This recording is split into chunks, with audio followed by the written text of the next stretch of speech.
नमस्कार, बहुत स्वागत आपका न्यूज 18 मध्य प्रदेश की इस खास पेशकश में। मैं हूं आपके साथ अवंतिका श्रीवास्तव। भारत आज इतिहास रचने के लिए पूरी तरह से तैयार है। सुबह के 9 बज चुके हैं। पृथ्वी पर जरूर सूर्योदय हो चुका है, लेकिन चांद पर अभी भी अमूमन इसी तरह का दृश्य है। सूर्योदय का इंतजार चांद पर, और उसके बाद अंतरिक्ष में हिंदुस्तान इतिहास रच देगा। बेहद करीब हिंदुस्तान पहुंच चुका है इसके। आज चांद पर चंद्रयान 3 की लैंडिंग होगी और ग्राफिक्स के जरिए जो चीज हम आपको बताने की कोशिश कर रहे हैं, किस तरह का नजारा आपको शाम 6:04 पर नजर आने वाला है। ये न्यूज 18 मध्य प्रदेश पर आप अभी से चांद पर चलने के लिए पूरी तरह से तैयार हो जाइए। चांद से महज 25 किलोमीटर दूर चंद्रयान 3 है। दक्षिणी ध्रुव पर सूर्योदय का इंतजार है। शाम 6:04 पर चांद पर सॉफ्ट लैंडिंग की कोशिश होगी। लगातार इसरो के साइंटिस्ट नजरें बनाए हुए हैं। ये कोशिश की जा रही है कि जल्द से जल्द सॉफ्ट लैंडिंग को सक्सेसफुली इस मिशन के साथ पूरा किया जा सके। चंद्रयान की गति और दिशा पर लगातार नजरें हैं। ऑर्बिट को लेकर भी लगातार जानकारियां ली जा रही हैं। चांद के दक्षिणी ध्रुव पर उतरने वाला पहला देश भारत बन जाएगा और इसलिए आज ऐतिहासिक दिन हो सकता है। इससे पहले कुछ और देशों ने प्रयत्न किया, कुछ पहुंचे, कुछ नहीं पहुंच पाए।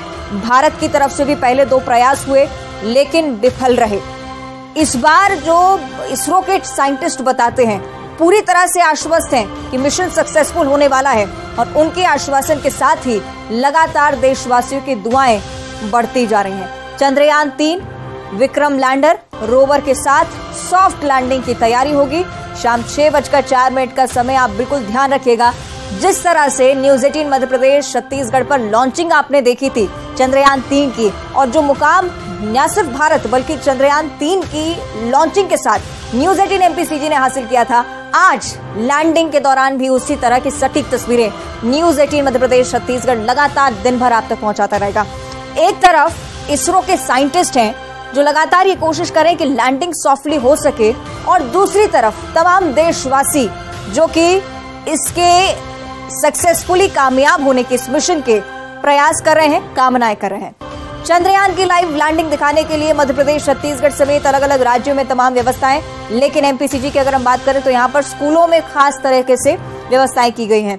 चंद्रयान की लैंडिंग दिखाने के लिए सभी स्कूलों में लाइव प्रसारण की खास व्यवस्थाएं। लोक शिक्षा संचालनालय की तरफ से आदेश जारी हो चुके हैं। सभी जिला शिक्षा अधिकारियों को निर्देश दिया गया है कि शाम 5 बजे से लेकर व्यवस्थाएं दुरुस्त रखना शुरू हो और 5:30 से 6:30 बजे तक जितने भी लाइव प्रसारण सामने होंगे इसरो की तरफ से जो भी साझा किया जाएगा, वो लगातार बच्चे देख सकें, उसके साक्षी बन सकें। सभा आयोजित की जानी है, लाइव स्ट्रीमिंग दिखाई जाएगी। शिक्षक बच्चे सभी लाइव स्ट्रीमिंग देखेंगे। खास बात यह भी है कि अगर 23 अगस्त यानी कि आज कोई भी बच्चा लाइव स्ट्रीमिंग नहीं देख पाता है, लैंडिंग की प्रक्रिया नहीं देख पाता है, तो कल यानी कि 24 अगस्त को रिकॉर्डिंग उसे दिखाई जाएगी। जितने भी शिक्षक होंगे, टीचर्स होंगे, उन्हें भी रिकॉर्डिंग दिखाई जाएगी। तो एक खास व्यवस्थाएं। साथ ही साथ न सिर्फ मध्य प्रदेश बल्कि छत्तीसगढ़ को लेकर भी यही स्थिति है। रायपुर से लेकर हर एक जिले में जितने भी स्कूल्स हैं सभी में लाइव स्ट्रीमिंग होगी। चंद्रयान 3 की लैंडिंग का सीधा नजारा बच्चे देख सकेंगे। 5:27 से प्रक्रिया शुरू होगी। 6:30 बजे तक लाइव स्ट्रीम दिखाना है। शिक्षा विभाग की तरफ से जो आदेश है उन्हें लेकर व्यवस्थाएं भी दुरुस्त कर ली गई हैं। और यहाँ भी वही स्थिति है, अगर आज कोई बच्चा इस ऐतिहासिक पल का साक्षी बनने से चूक जाता है तो वो इसकी रिकॉर्डिंग 24 तारीख को देख सकेगा। तो चंद्रयान 3 की सफलता के लिए पूजा पाठ का दौर भी शुरू हो गया है। आपको कुछ और तस्वीरें हम दिखा देते हैं। देश के अलग अलग कोनों में भी इसी तरह के नजारे हैं, लेकिन मध्य प्रदेश के लिहाज से आप समझ लीजिए। खरगोन, खंडवा और भोपाल की 3 तस्वीरें। लोग प्रार्थना कर रहे हैं। खंडवा के महादेवगढ़ मंदिर में हवन पूजन का सिलसिला, भगवान से सफल लैंडिंग की कामना की जा रही है। लोगों ने मिशन चंद्रयान की सफलता के लिए विशेष हवन पूजन किया है। खरगोन में भी इसी तरह से महादेव से सफलता की कामना की गई है। राजधानी भोपाल का भी ये नजारा आप देखिए, भगवान का रुद्राभिषेक किया गया। 12 ब्राह्मणों ने एक साथ भगवान भोलेनाथ का रुद्राभिषेक किया।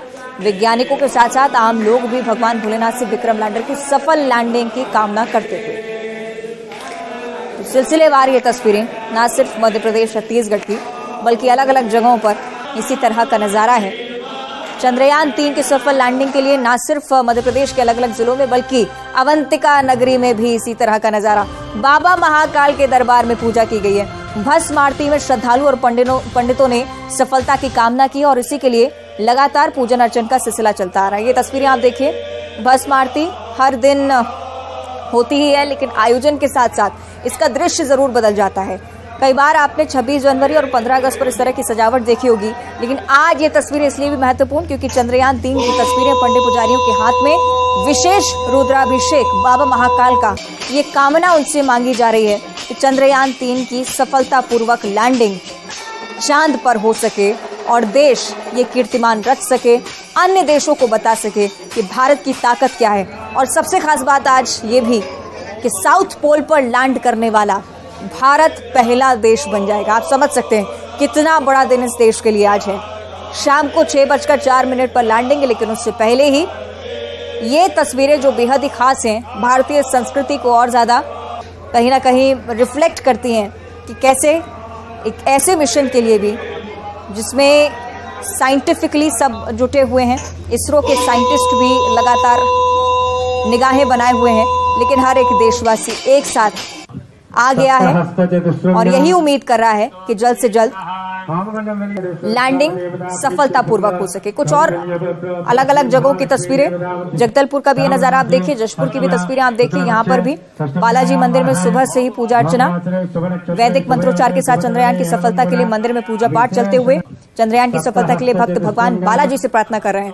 जशपुर में भी 3 दिवसीय रुद्राभिषेक हो रहा है। बगीचा विकासखंड के भितघरा में सोमेश्वर महादेव मंदिर की तस्वीरें आपको दिखा रहे हैं। चंद्रयान की सफल लैंडिंग के लिए यहाँ पर भी प्रार्थना। चंद्रयान की मूर्ति बनाकर विशेष हवन किया गया। तस्वीरें आप देखिए, मूर्ति तैयार हो चुकी है, लैंडिंग की तैयारी। यहाँ पर भी देखिए, हरिद्वार और बनारस से भी पंडित जितने भी पहुंचे हैं यहाँ पर रुद्राभिषेक करवा रहे हैं, जिससे सफलतापूर्वक भारत एक और कीर्तिमान अपने नाम कर सके।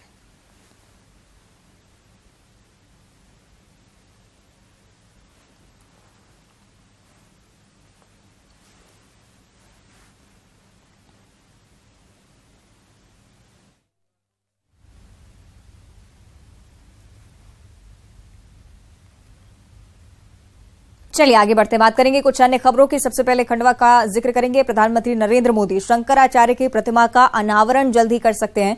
18 सितंबर की तारीख तय हुई है। शंकराचार्य की प्रतिमा का अनावरण हो सकता है इस दिन। प्रधानमंत्री नरेंद्र मोदी के हाथों अनावरण होगा। शिलान्यास का कार्यक्रम यहाँ पर 108 फीट ऊंची प्रतिमा स्टैचू ऑफ वननेस, जिसे नाम दिया गया है, लोकार्पण और अद्वैत लोक का शिलान्यास प्रधानमंत्री करेंगे। 17 सितंबर को पीएम का जन्मदिन है। प्रभारी मंत्री और सांसद भी कह चुके हैं कि तैयारियां चल रही हैं अपने स्तर पर, और इसीलिए ये अंदाजा लगाया जा रहा है कि 17 सितंबर को पीएम का जन्मदिन और एक और गिफ्ट उनकी तरफ से मध्य प्रदेश के नाम, खंडवा जिले का जिक्र जिसमें।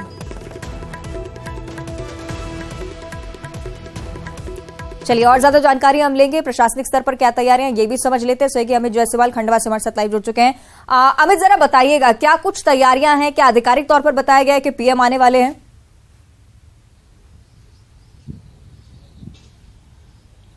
जी अवंतिका, मैं आपको बता दूं कि मुख्यमंत्री शिवराज सिंह चौहान का ये ड्रीम प्रोजेक्ट है और आदिगुरु शंकराचार्य की 108 फीट की जो प्रतिमा है वो यहाँ लगाई जा रही है, और उसके अलावा जो अद्वैत लोक है वो भी बनाया जा रहा है। तो अद्वैत लोक का शिलान्यास होना है और प्रतिमा का अनावरण किया जाना है, जिसके लिए प्रधानमंत्री नरेंद्र मोदी 18 सितंबर को यहाँ आ सकते हैं। इस तरह की जो सूचना मिल रही है और लगभग ये तय है, आधिकारिक रूप से इसकी पुष्टि होना शेष है, लेकिन प्रभारी मंत्री जो मध्य प्रदेश के अध्यात्म संस्कृति और पर्यटन मंत्री भी हैं, उषा ठाकुर, उन्होंने भी अभी पिछले कुछ दिनों पहले ही जब उन्होंने दौरा किया था तो उन्होंने कहा था कि हम प्रधानमंत्री के हाथों इसका अनावरण और शिलान्यास कराएंगे। इसके अलावा सांसद भी ये कह चुके हैं कि प्रधानमंत्री नरेंद्र मोदी यहां आएंगे।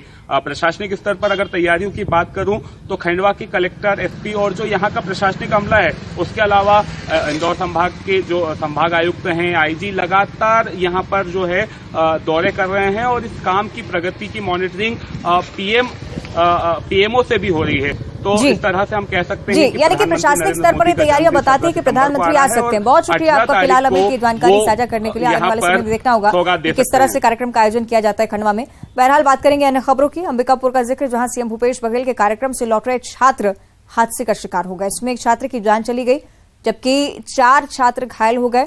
इनमें एक छात्र की हालत बेहद नाजुक बताई जा रही है। अस्पताल में रायपुर रेफर किया गया है। अंबिकापुर में मुख्यमंत्री भूपेश बघेल का युवा संवाद कार्यक्रम था।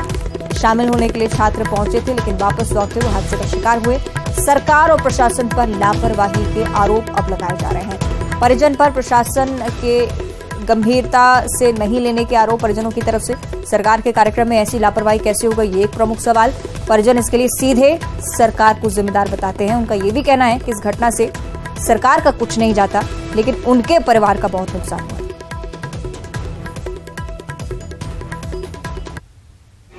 मेरा भतीजा ज्ञानोदय, आज सीएम साहब का प्रवास कार्यक्रम था, भेंट मुलाकात कार्यक्रम था। उसमें प्रोग्राम का परफॉर्मेंस देने के लिए आज उनके कॉलेज की जो कार्यक्रम था उसमें परफॉर्मेंस देने के लिए आया हुआ था और वापसी में उसका रोड एक्सीडेंट हो गया।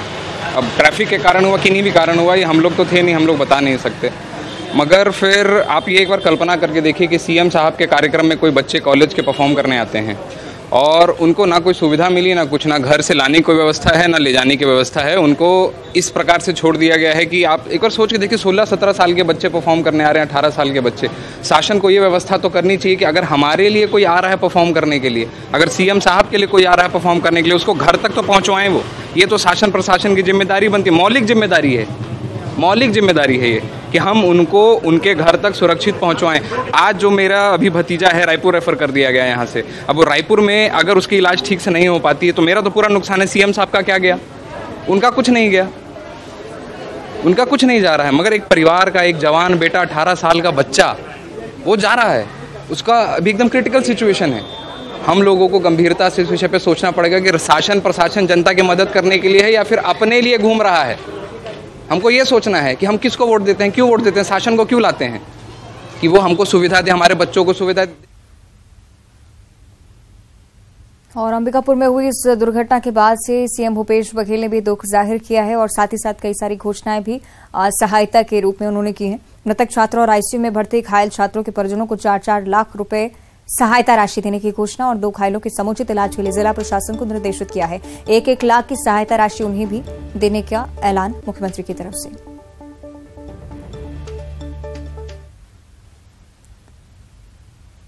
अंबिकापुर में मुख्यमंत्री भूपेश बघेल ने युवा संवाद किया और इस दौरान एक तरफ उन्होंने दावा किया कि युवा सरकार से खुश हैं और दूसरी तरफ बीजेपी ने युवा संवाद पर तंज कसा। इस बीच आम आदमी पार्टी भी कूद पड़ी है। कांग्रेस की मुश्किलें लगातार ये पार्टी बढ़ाती हुई। विधानसभा चुनाव में जीत के लिए जोर लगा रहे सीएम भूपेश बघेल ने अंबिकापुर में युवा संवाद किया और दावा किया कि प्रदेश का युवा सरकार के कामकाज से खुश है। एक तरफ सीएम भूपेश बघेल युवा संवाद कर रहे थे, वहीं दूसरी तरफ बीजेपी युवा मोर्चा के कार्यकर्ताओं ने इस दौरान जमकर बवाल किया। साथ ही बीजेपी नेता ओपी चौधरी ने भी तंज कसा। छत्तीसगढ़ का और सरगुजा का युवा पूछता है कि 2500 रुपया 10 लाख लोगों को बेरोजगारी भत्ता देने की बात उन्होंने कही थी। उसके हिसाब से 5 साल में 15,000 करोड़ बांटना था, लेकिन बजट का प्रावधान किया है मात्र 250 करोड़ का। ये कैसा नाइंसाफी है। सरगुजा और छत्तीसगढ़ का युवा पूछता है कि पीएससी को, व्यापम को, एसआई भर्ती को, रोजगार को, सबको माफिया राज क्यों स्थापित कर दिया। बीजेपी के वार पर कांग्रेस की तरफ से भी पलटवार किया गया है। पार्टी प्रवक्ता घनश्याम राजू तिवारी ने कहा कि पहले बीजेपी अपने गिरेबान में झांके।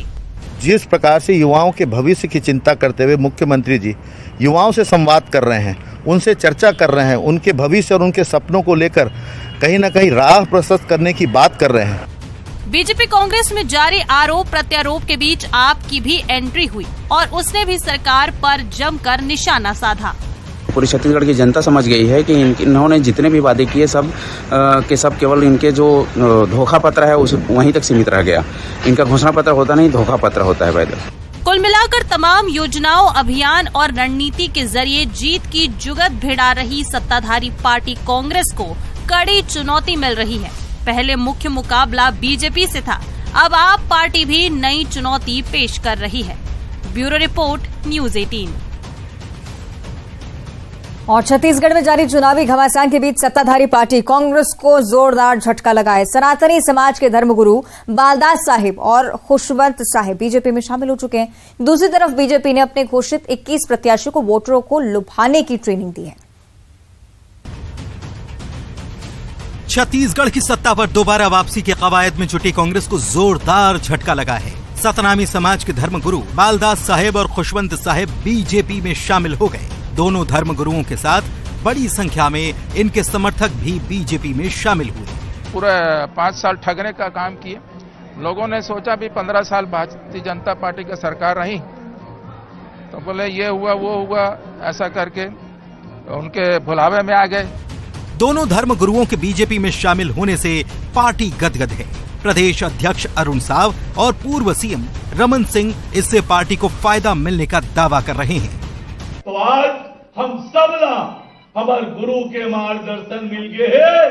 ऐसे अन्यायी, अत्याचारी, अहंकारी, भ्रष्टाचारी सरकार ला उखाड़ के फेंकना है कि समाज कैसे अपमानित हुआ, समाज कैसे उपेक्षित हुआ, समाज को कितनी प्रताड़ना मिली, गुरुओं का कितना अपमान हुआ।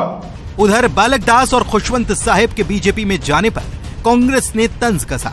रमन सरकार के दौरान एससी वर्ग के आरक्षण में कटौती करने का काम, उनके कानूनी अधिकारों को खत्म करने का काम भारतीय जनता पार्टी की सरकार ने किया है और भाजपा की जहां जहां सरकार है वहां एससी वर्ग के ऊपर अत्याचार हो रहे हैं, उनके कानूनी अधिकारों का हनन किया जा रहा है।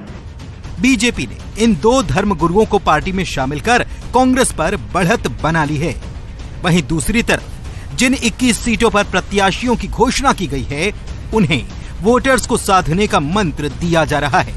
ऐसे में कांग्रेस के सामने चुनौती इसका हल ढूंढने की होगी। Bureau report, news 18 Raipur.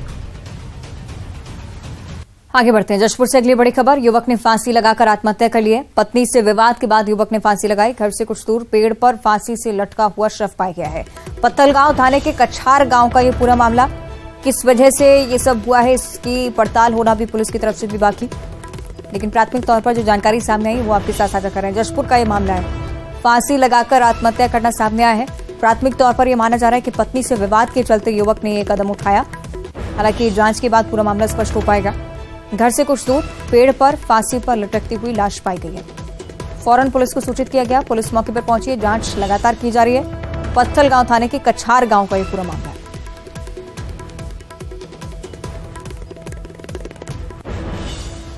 और इसी के साथ बुलेटिन में इतना ही। देखते रहिए न्यूज़ 18।